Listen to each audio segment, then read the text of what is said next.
Hola, ¿qué tal, iglesia? ¿Cómo estás? Gracias que te conectas con nosotros y gracias que te unes para poder hacer iglesia juntos. Esperamos que todos se encuentren bien en casa, junto con la familia extendida, y podamos disponernos por completo sin que nada nos estorbe ni nos distraiga para encontrarnos con nuestro Dios. ¿Te parece si cierras tus ojos y hacemos una breve oración? Padre Santo, hoy venimos a ti confiados en que tú tienes una palabra para nosotros. Te rogamos que quites todas las distracciones que hay alrededor nuestro para poder estar atentos a tu mensaje y recibir tu palabra con toda apertura. Te lo rogamos en Cristo Jesús. Amén. Amén. Iglesia, te decía que espero que estés bien, que no se te esté haciendo más difícil este tiempo de lo que debe ser. He estado en contacto con algunas personas y con algunos familiares, amigos, conocidos, vecinos ahí. Y de repente me doy cuenta que hay muchas personas que a través del tiempo que ha durado ya todo este asunto del aislamiento social, algunos están batallando más que otros. Espero que esa no sea tu situación, porque cuando los seres humanos, y precisamente me sirve como introducción al tema que vamos a platicar de hoy, porque cuando los seres humanos atravesamos un tiempo difícil como este que estamos viviendo, cuando hay incertidumbre, cuando tenemos muchas más preguntas que respuestas, cuando deseamos ya que cambie nuestro entorno porque la situación está complicada, lo que habitualmente solemos hacer los seres humanos es querer huir del problema.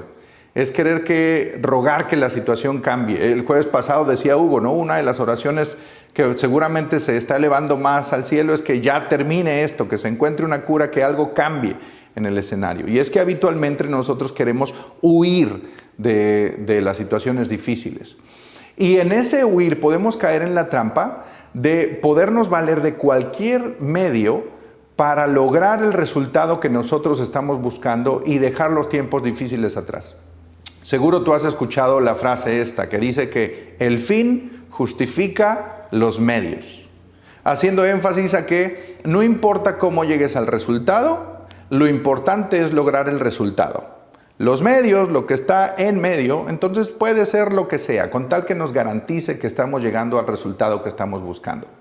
Y es que cuando lo piensas a la luz de la Escritura, a la luz del ejemplo que nos da Jesús, a la luz de cómo analizamos qué es el carácter de Dios, nos damos cuenta que eso no necesariamente funciona así en la vida del creyente en Cristo Jesús, en la vida de los que queremos seguir el ejemplo de Jesús.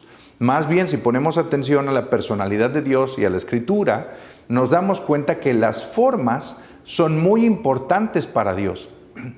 Entonces, en la vida del cristiano no siempre funciona el fin justifica los medios.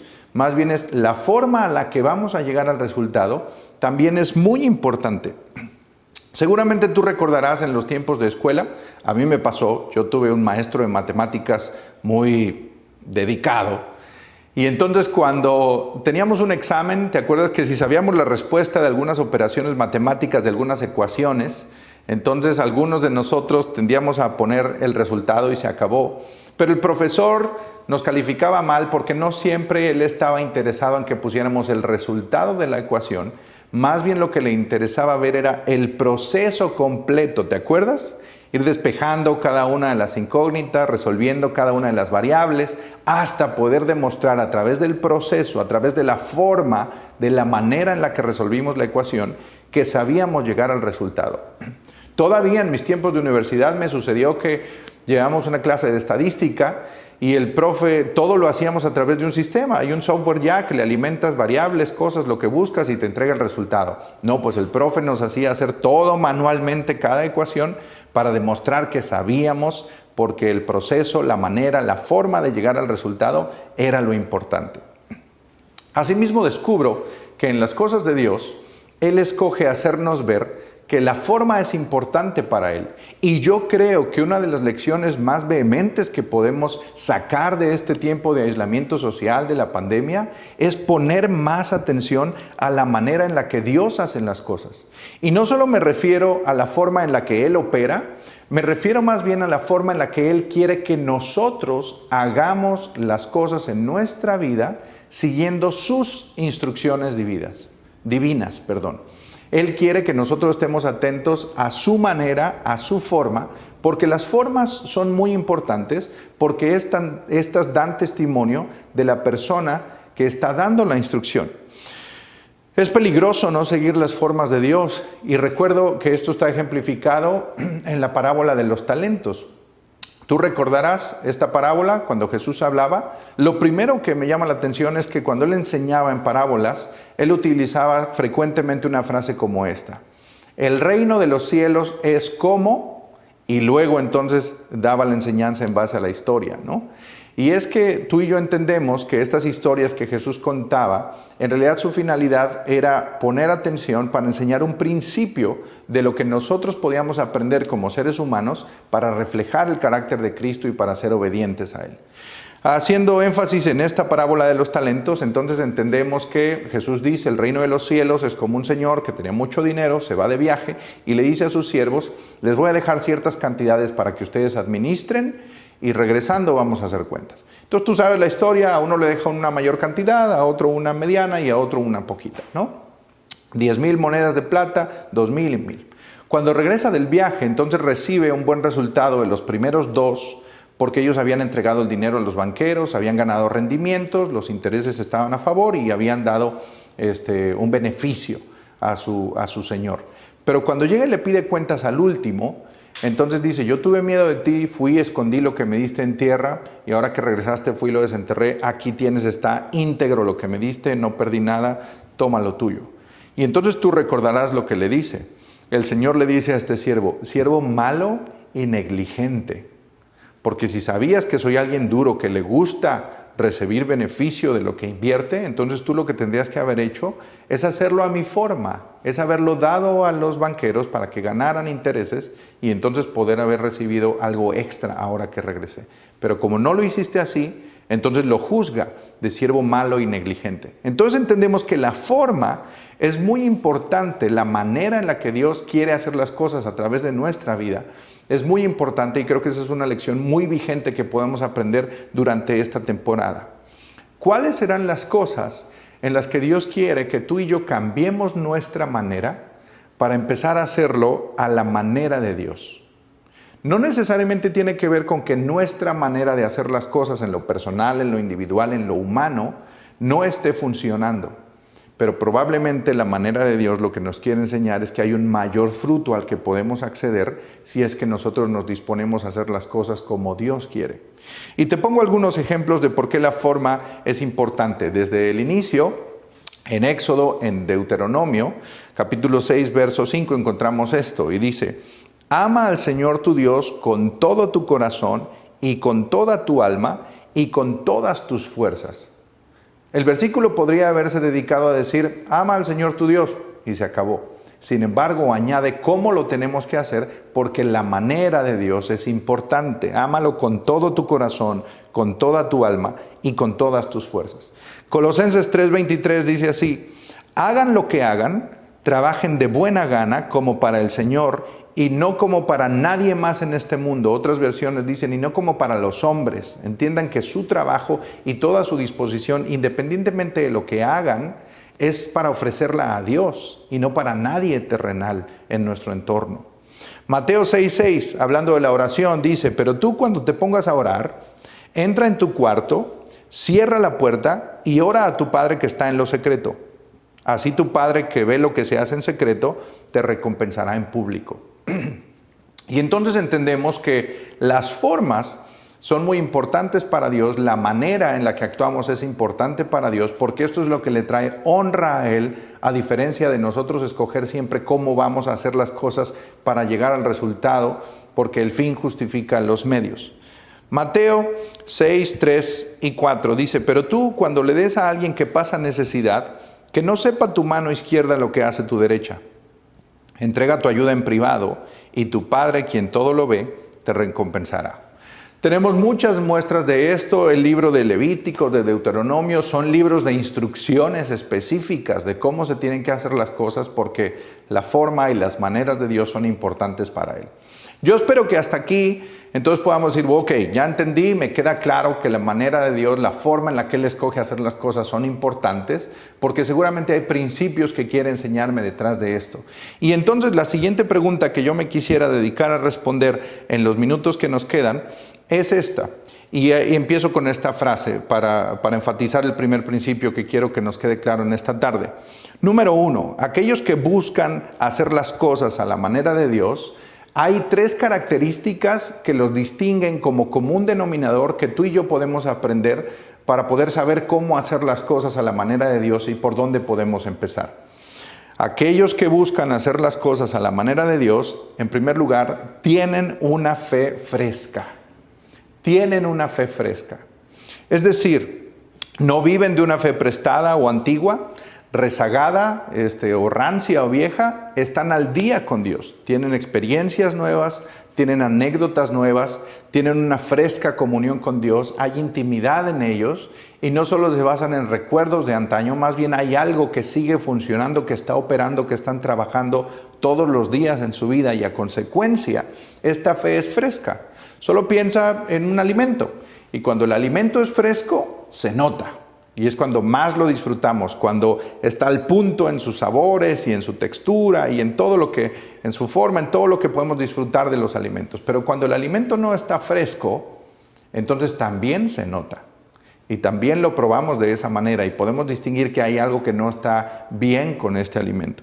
A eso nos referimos con que aquellos que buscan hacer las cosas a la manera de Dios, el primer común denominador que muestran es que tienen una fe fresca. Su situación con Dios, su comunión con Dios está tan al día, tan viva, tan vigente, que entonces encuentran muchos recursos para poder depositar su confianza plena en nuestro Señor. Por eso es que ellos pueden poner atención a la manera de Dios y no solo al resultado. Porque ellos entienden que Dios sabe lo que tú y yo necesitamos. Y están dispuestos a creer en Él y están dispuestos a confiar en que Él sabe eso que necesitamos. Por eso decíamos que ellos, este tipo de personas, pueden entonces depositar toda su fe con la frescura que hay de creer y confiar en Dios para que entonces Él pueda hacer algo. ¿Recuerdas en el relato bíblico cómo Jesús llega a un lugar y recibe la noticia de que su amigo Lázaro está enfermo? Su gran amigo, ¿te acuerdas? Lázaro, Marta y María, que eran sus grandes amigos, le dan la noticia de que Lázaro está enfermo y Jesús todavía tenía un par de cosas que hacer en el lugar donde se encontraba y un par de días después emprende el viaje para llegar allá y resulta que Lázaro está muerto. Pero me llama la atención la frase que utilizan las hermanas cuando salen al encuentro de Jesús. En cuanto alguien les dice que Jesús está llegando, ellas salen a encontrarlo y cada una por separado le dice: Jesús, si tú hubieras estado aquí, mi hermano no hubiera muerto. Y después viene María un poco más atrás y le dice lo mismo: Jesús, si tú hubieras estado aquí, mi hermano no habría muerto. ¿Por qué? No sé cómo lo habrías hecho. La forma seguramente tú habrías escogido algo que hacer, pero lo que sí estoy segura, porque mi fe es fresca, porque confío en ti, porque tengo anécdotas y experiencias de nuestras vivencias y confío en lo que tú puedes hacer, lo que me hace estar seguras como sus hermanas, es que si tú hubieras estado aquí, eso hubiera hecho la diferencia. Y esto tiene que ver con la forma en la que ellas estaban dispuestas a entender cuál es la manera en la que Dios opera. La situación es de que para que tu fe sea fresca, entonces tu comunión, tu relación con Dios también va a ser fresca. Tiene que ser fresca. No hay forma de relacionar una falta de comunión, una falta de lectura bíblica, una falta de oración, falta de comunión y de búsqueda de las cosas de Dios con una fe fresca. Es imposible mantenerse fresco cuando no estamos recibiendo, alimentándonos de lo correcto. Un poco como nos explicaba Hugo el jueves pasado cuando hablaba de lo que nos alimentamos, de aquellos estímulos y aquellas influencias que estamos recibiendo de nuestro entorno. Por eso nos invitaba a ser selectivos, para que entonces eso pueda producir una fe fresca y podamos estar confiando en Dios plenamente. Hay una historia que se manifiesta en el capítulo 5 de Lucas en los Evangelios. Habitualmente la conocemos bajo el título de la pesca milagrosa. Y eso es lo que me da como base esta oportunidad de ponerte este ejemplo para que entendamos cómo se ve una fe que está nueva, que está fresca y que la podemos depositar completamente en la persona de nuestro Señor Jesucristo, aún a pesar de las circunstancias adversas que podamos estar viendo alrededor nuestro. Si tú sabes la historia, llega Jesús a este lugar, apenas estaba por seleccionar a algunos de sus discípulos, había una barca allí en la cual estaba Simón, Y entonces Jesús le dice, me puedo subir a tu barca, voy a enseñar a esta gente, hazte un poquito más para adentro para que todos me puedan alcanzar a escuchar, y así lo hace. Jesús enseña allí a todos los que estaban ahí, y después de eso dice, ahora voy a ser de bendición, voy a darle un beneficio a este que me prestó su barca, y entonces le voy a dar una instrucción. Y es lo que leemos en el versículo 4 del capítulo 5 de Lucas. Cuando Jesús terminó de hablar, le dijo a Simón, ahora ve a las aguas más profundas y echa tus redes para pescar. Pero el relato un poco antes nos decía que él y el grupo de pescadores con el que estaban ya habían estado pescando toda la noche y no habían podido atrapar nada. Se habían regresado cansados y frustrados y ahora ya estaban enmendando, reparando y por limpiar las redes, ¿no? Y es cuando sucede este evento y ahora Jesús le dice, hazte un poco más adentro y echa tus redes allá para que puedas pescar algo. Y entonces fíjate, en base a este énfasis que estamos haciendo, fíjate cómo es la respuesta de Simón. Y él le dice, maestro, respondió Simón, hemos trabajado mucho durante toda la noche y no hemos pescado nada. Pero si tú lo dices, echaré las redes nuevamente. Es decir, porque confío en ti, es que voy a echar las redes nuevamente. Y el asunto está, y quiero llamar tu atención a esto, porque el asunto no está, Dios no se ofende cuando nosotros argumentamos con Él. Dios no se ofende cuando nosotros manifestamos nuestro punto de vista, nuestro cansancio, nuestra frustración, nuestra desesperación, inclusive nuestro enojo, nuestro no entendimiento de las cosas. Dios es Dios y Él puede con esos argumentos y muchos más. El problema es que muchos de nosotros solo estamos en el asunto de querer discutir y argumentar con Dios sin brincar a la siguiente fase de lo que nos enseña la respuesta de Simón en esta hora. Si te fijas, él argumenta y le dice, maestro, hemos trabajado mucho durante toda la noche y no hemos pescado nada. O sea, date cuenta de cuál es mi sentir, entiende cómo estoy yo pensando ahorita que recibo esta instrucción de ti. El problema es que muchos de nosotros, si fuera nuestra historia, este versículo se acabaría aquí. Cerraríamos ahí la discusión con Dios y diríamos, toda la noche hemos trabajado mucho y no hemos pescado nada. Se acabó, punto final. A lo mejor si nos vamos un poco más allá, algunos de los más rebeldes que estén del otro lado de esta pantalla podrían inclusive seguir el discurso y quejarse y reclamarle a Dios y decir, es que tú no te interesas, es que no pones atención a lo que necesitamos, nuestro esfuerzo no vale la pena, como hay mucha gente en el mundo pensando así de Dios. Y en escenarios como el de la pandemia mundial que atravesamos, mucha gente le echa la culpa a Dios de todo este asunto y de tantas otras cosas que pasan malas en el mundo sin darnos cuenta que muchas de esas son provocadas por nosotros mismos porque no estamos apegados a hacer las cosas a la manera que Dios quiere en nosotros. Lo importante sería que en la historia de cada uno de nosotros siga el mismo punto y coma que hubo aquí para Simón.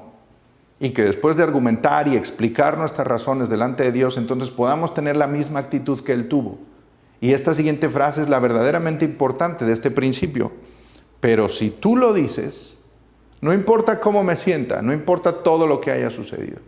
Si tú lo dices, echaré las redes nuevamente. Porque creo en ti, porque te tengo confianza, porque hay una fe fresca que domina mi manera de pensar y mi manera de sentir. Y con todo y que puedo estar frustrado, y con todo y que puedo decir que he recibido malas experiencias de esto que estoy haciendo, entonces porque tú me lo dices, lo voy a hacer nuevamente. Y entonces Él se dispone a hacer las cosas a la manera de Dios, y entonces el resultado, si tú conoces la historia, es impresionante. Dios quería sorprenderlos a Él y a todo el grupo de pescadores con que había una nueva manera de hacer las cosas. Y si nosotros somos consecuentes en identificar, en poner nuestra fe para creer que Dios tiene mejores maneras que nosotros, entonces nos vamos a disponer a dejarnos blanditos, a dejarnos moldear para que Dios haga a través de nosotros lo que Él quiere hacer. Eso me lleva al segundo principio, al segundo punto en común que encuentro, el común denominador con la gente que decide hacer las cosas a la manera de Dios. Y es que no solo tienen una fe fresca, además, en segundo lugar, ellos se caracterizan por demostrar una obediencia profunda. La gente, aquellos que buscan hacer las cosas a la manera de Dios, demuestran una obediencia profunda. Y es que solo es lógico entender que después de tener una fe fresca y de confiar que Dios puede hacer algo para intervenir en nuestro escenario, ya sea que lo cambie el escenario o sea que nos cambie a nosotros, entonces después de tener esta fe fresca tiene que seguir algo relacionado con la obediencia. Porque si tú conoces un poco del carácter de Dios, conoces un poco del relato bíblico, tú vas a encontrar que siempre Dios quiere involucrarnos a nosotros como seres humanos en sus planes y siempre hay una encomienda que nosotros podemos y debemos hacer. En cada una de las promesas tiene una condicionante. Y eso lo entendemos muy bien para los que tenemos hijos. Por ejemplo, tú y yo le prometemos a nuestros hijos, si tú cumples con A, B y C, entonces vas a obtener esto, ¿no? Vas a obtener este premio, vas a recibir esto, vamos a ir a tal lugar, te vamos a dar esto de tal o cual forma. Pero hay una condicionante, hay algo que el hijo tiene que cumplir para que el papá pueda responder de esta manera. Y ese solo es Dios moldeando nuestro carácter. Eso solo es Dios enseñándonos cuáles son las maneras que a Él le gusta, que Él privilegia para que nosotros podamos aprender nuestras lecciones. Después de la fe tendría que seguir la obediencia. ¿De qué nos serviría creer que Dios puede hacer cosas grandes, milagrosas y sorprendentes si después nosotros no estuviéramos dispuestos a cumplir la parte que nos toca? Siempre, siempre en el relato bíblico, Dios nos invita a que nosotros nos sumemos a su plan y que nosotros podamos hacer algo.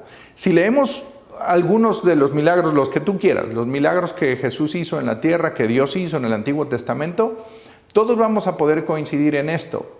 Dios necesitaba que el hombre hiciera algo para él poder derramar una obra milagrosa en favor de cada uno de los que lo hizo.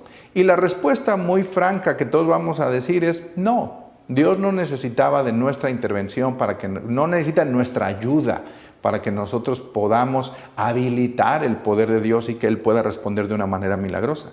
Más bien, Dios lo escoge así para enseñarnos a fortalecer nuestro carácter, para enseñarnos de obediencia, para enseñarnos de perseverancia y para honrar la fe que nosotros estamos depositando en Él, como lo decíamos en el momento anterior. El problema de muchos de nosotros es que queremos de repente que Dios lo haga todo.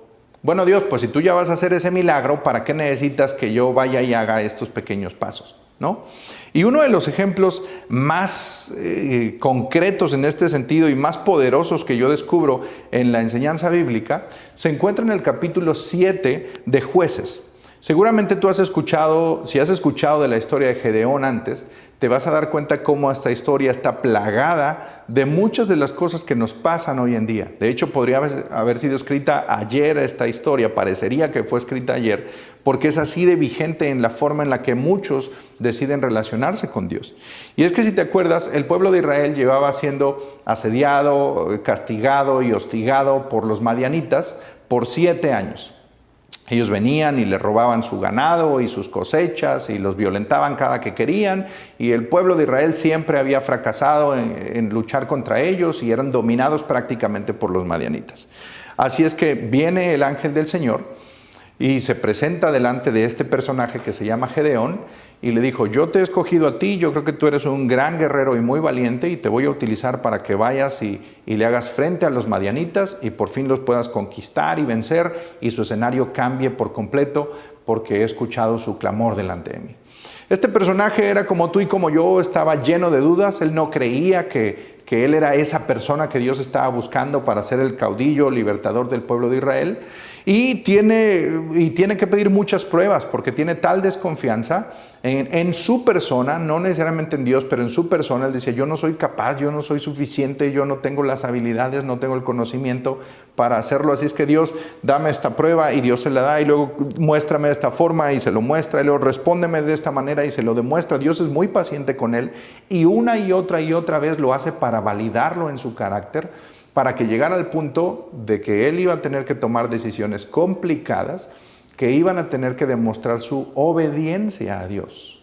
Y entonces cree lo que Dios le está diciendo y por fin convoca a todos los guerreros del pueblo de Israel. Está bien, ya te creí, ya me diste todas estas pruebas, Dios, ahora vamos a ir a luchar contra los madianitas. Así es que suena su trompeta, convoca a todos a la guerra y le dice: necesitamos ir a pelear contra ellos, y se levantan 32,000 personas, 32,000 soldados que van a ir a luchar en contra de Madián. Entonces ahora sí, con un poco más de confianza en estos 32,000 que iban con él, dice: vamos a emprender el viaje y vamos a luchar contra los madianitas. Pero antes de ir es que nos topamos con este pasaje a la manera de Dios en Jueces capítulo 7, verso 2. cuando el Señor le dice a Gedeón, tienes demasiada gente, estos 32,000 son muchos, para que yo entregue a Madián en sus manos, a fin de que Israel no vaya a jactarse contra mí y diga que su propia fortaleza lo ha librado. Y entonces aquí es donde se pone lo interesante, porque Dios le va a dar una instrucción o una serie de instrucciones que Gedeón tiene que seguir para que pueda ir a conquistar, para que pueda ir a luchar a la manera de Dios. No como habitualmente estaban acostumbrados a ir a pelear una guerra, ahora Dios le diría, vamos a hacer esto a mi manera.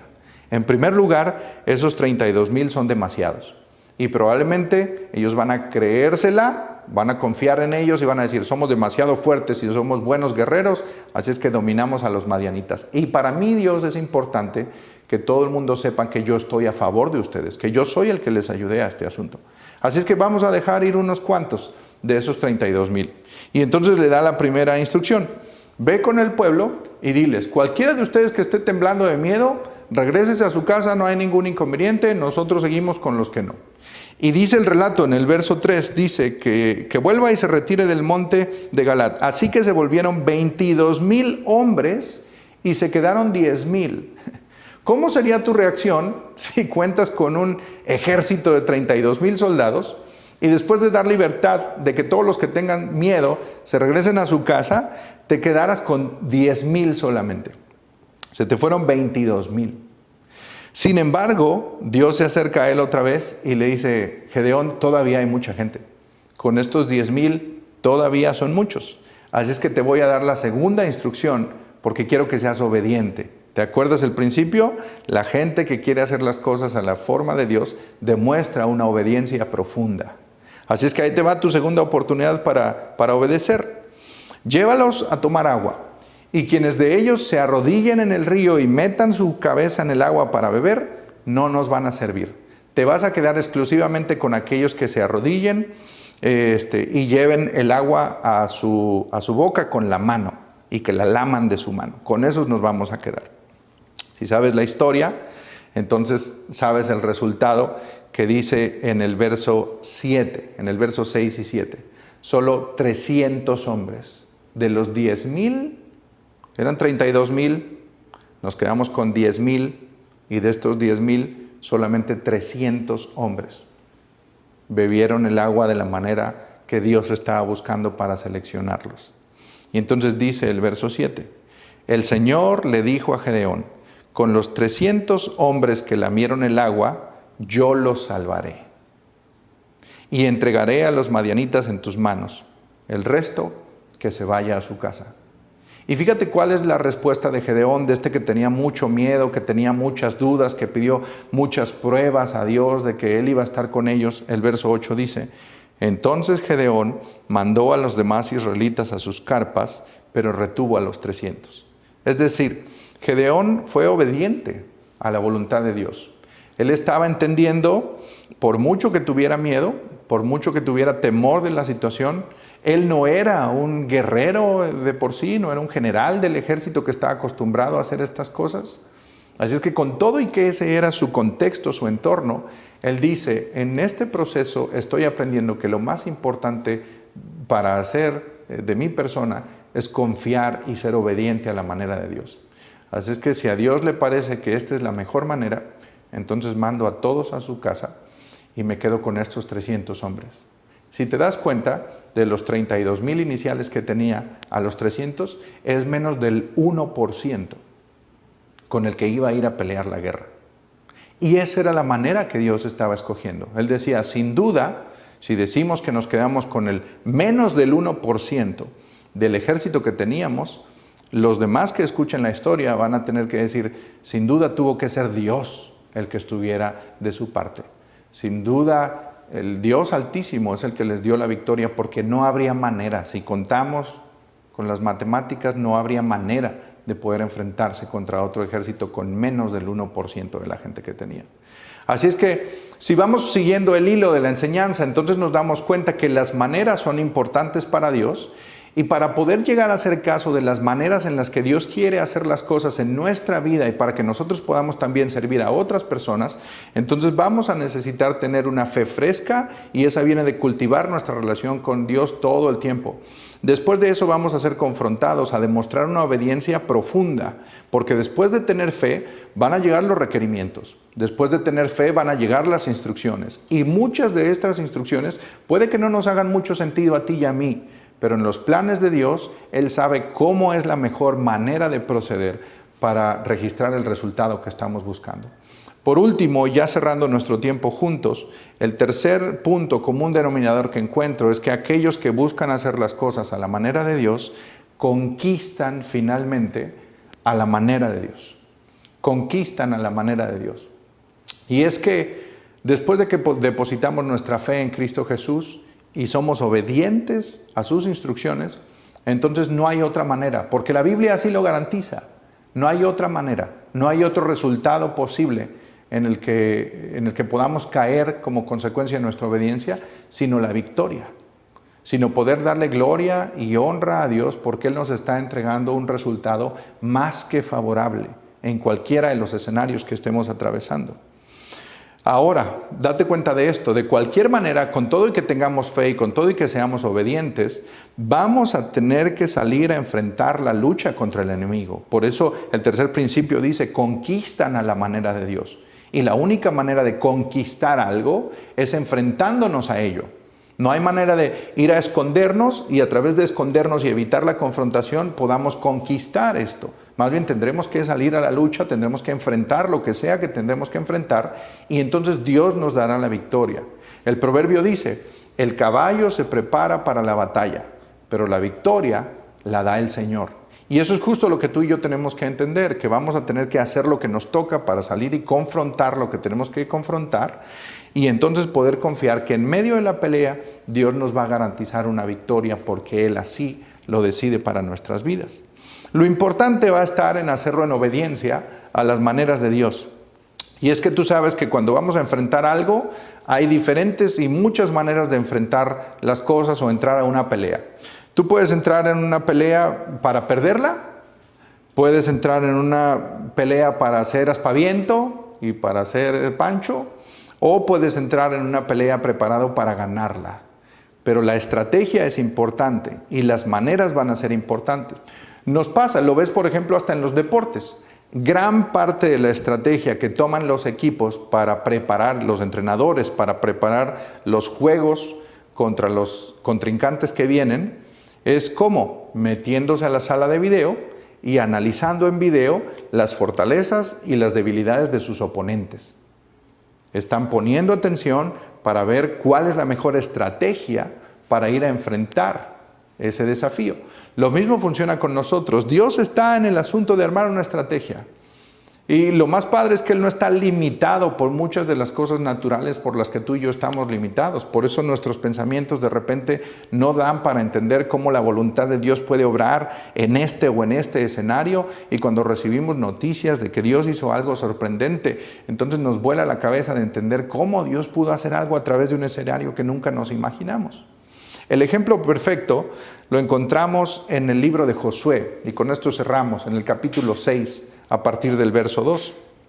Tú sabes que el pueblo de Israel tenía que ir a pelear contra Jericó y tenía que ir a establecer esta batalla. Así es que buscando el consejo, van y buscan la presencia de Dios y entonces Dios le dice a Josué la forma en la que él tiene que ir a guerrear contra la ciudad de Jericó para que ellos puedan conseguir la victoria. Y la forma en la que lo hace es muy particular. La manera en la que escoge Dios es muy especial. Sin embargo, acuérdate, todo funcionaba a base del principio de fe que se había depositado en Dios. Podemos leer en el verso 2 del capítulo 6 de Josué que dice, pero el Señor le dijo a Josué, he entregado en tus manos a Jericó y a su rey con sus guerreros. Es decir, no te preocupes, lo que hay al otro lado de este enfrentamiento, de esta confrontación, es victoria para ti. Lo único que te tienes que asegurar es de hacer las cosas a mi manera. Porque si peleas en la forma en la que tú escojas libremente sin atender a mi consejo, entonces el resultado sí se va a alterar. entonces puede ser que no consigas la victoria. Entonces puede ser que no aprendas lo que tienes que aprender. Puede ser que no veas mi mano en favor de ti. Y entonces le da instrucciones muy particulares.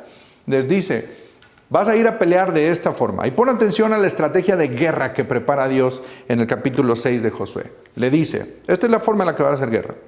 Vas a rodear la ciudad por 6 días. Y van a ir tocando los sacerdotes las trompetas. Y el pueblo va a ir marchando junto con ellos y los soldados también. Unos van a ir enfrente, otros atrás. Y así lo vas a hacer. Una vuelta a la ciudad cada uno de los días por 6 días. ¿Cómo te suena eso como estrategia de guerra? Aquí viene el desenlace. Le dice, el 7º día le vas a dar 7 vueltas a la ciudad. Y van a tocar sus trompetas y todo. Y en la última vuelta, en la 7ª vuelta, cuando yo te diga, entonces los sacerdotes van a tocar sus trompetas. Y en cuanto toquen las trompetas, entonces todo el pueblo de Israel va a gritar lo más fuerte que pueda con voz en cuello. Y entonces yo les daré la victoria.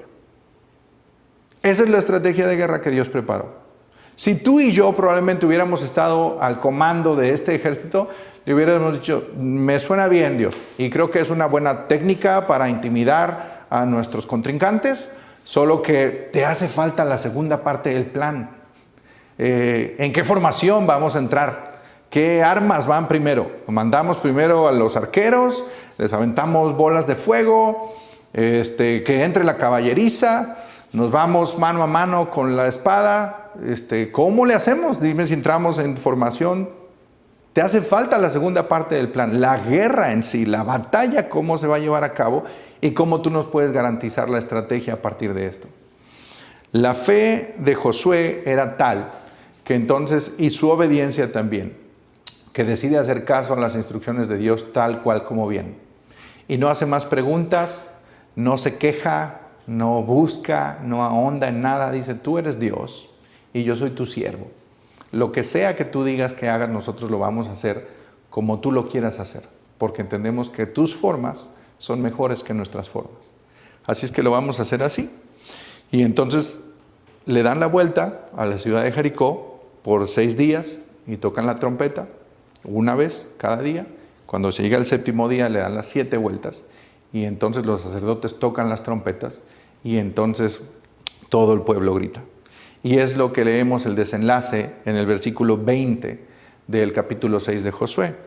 Entonces los sacerdotes tocaron las trompetas y la gente gritó a voz en cuello, ante lo cual las murallas de Jericó se derrumbaron. El pueblo avanzó sin ceder ni un solo centímetro y tomó la ciudad. No había más que decir, no había más que necesitar. Lo único que Dios pide de ti y de mí es que nosotros estemos atentos a las formas, a la manera en la que Dios quiere operar en nuestra vida. Aún en medio de esta pandemia, seguramente tú y yo no estábamos previendo que las cosas en nuestra vida cotidiana se fueran a alterar de esta manera. No estábamos previendo que como iglesia nos tuviéramos que dejar de reunir. No estábamos previendo que en tu trabajo te descansaran. A lo mejor algunas de las empresas o negocios están inclusive al borde de la quiebra, pareciera económicamente, porque no es viable la situación de comerciar con el distanciamiento social. Sin embargo, en medio de todo esto, yo creo que Dios nos está ayudando, Dios nos está llevando a poner atención a las maneras en las que Dios quiere hacer las cosas. Ya hemos tomado muchas decisiones mucho tiempo sobre nuestra vida. Ya hemos decidido cómo queremos hacer las cosas muchos de nosotros y no siempre nos han llevado a un buen resultado. Entonces el consejo divino diría, creo que entonces esta es una excelente oportunidad de que tú empieces a estar atento de cuáles son las maneras en las que yo quiero hacer las cosas. En cada uno de los relatos tú te das cuenta que si lo hubiéramos pensado con el sentido de la lógica, no hubiera hecho sentido. Los pescadores acababan de ir a pescar. No hace sentido que me digas que pesque otra vez, que lo intente otra vez. Lo llevo intentando toda la noche. ¿Qué me garantizaría que el resultado sería diferente? La lógica dice no, pero Dios no está limitado a la lógica. No hace sentido que con menos del 1% de los soldados a los que puedo acceder en mi ejército vaya a luchar contra el enemigo. No hace lógica. Mientras más personas, mientras más soldados, tenemos mejor oportunidad. No hace sentido que nos garantices una victoria en una guerra sin levantar nuestra espada siquiera, sin podernos enfrentar físicamente al enemigo. No hace sentido que las murallas de una ciudad se puedan derribar con el sonido de unos cuantos gritos y de unos cuantos cuernos sonando.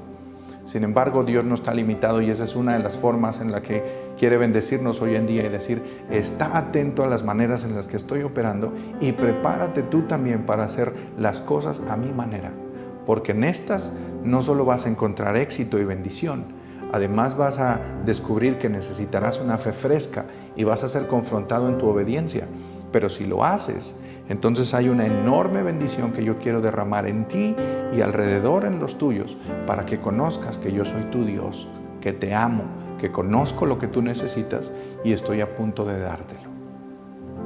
Iglesia, si tan solo nosotros somos obedientes a esta enseñanza y a lo que Dios quiere decirnos a través de estos tiempos donde las formas parecieran no hacer sentido, estoy seguro que si seguimos buscando a Dios con empeño, aún en medio de este escenario, vamos a descubrir un mensaje precioso para cada una de nuestras vidas de lo que Dios quiere que tú y yo ajustemos en nuestra forma. Padre Santo, hoy venimos a ti agradecidos, Señor, porque en medio de escenarios que no siempre comprendemos, sabemos que tú estás en control de todas las cosas. Hay maneras en las que tú procedes que a nosotros nos hacen ruido, que no entendemos, que no nos hacen sentido. Pero gracias porque no necesitamos entenderlas todo el tiempo. Lo único que necesitamos es tener fe en ti, es ser obedientes a tu voluntad para entonces cosechar resultados increíbles, porque tus formas son espectaculares y sorprendentes en muchas de las cosas. Ayúdanos a entender que no todo lo que pasa en nuestra vida, alrededor de nuestra vida, en este mundo, tiene que caber en la forma en la que nosotros entendemos las cosas, sino más bien que podamos estar atentos a lo sobrenatural tuyo, queriendo obrar en nuestras vidas para saber de qué manera es la que debemos proceder. Gracias por tu mensaje y tu bendición para cada uno de nosotros. Nos comprometemos a ser obedientes en la forma en la que analizamos lo que nos pasa y cómo podemos reaccionar haciendo caso a las maneras que tú escoges para nuestra vida. Bendecimos tu nombre. En el nombre de nuestro Señor Jesucristo oramos en esta hora. Amén y amén. Que Dios los bendiga.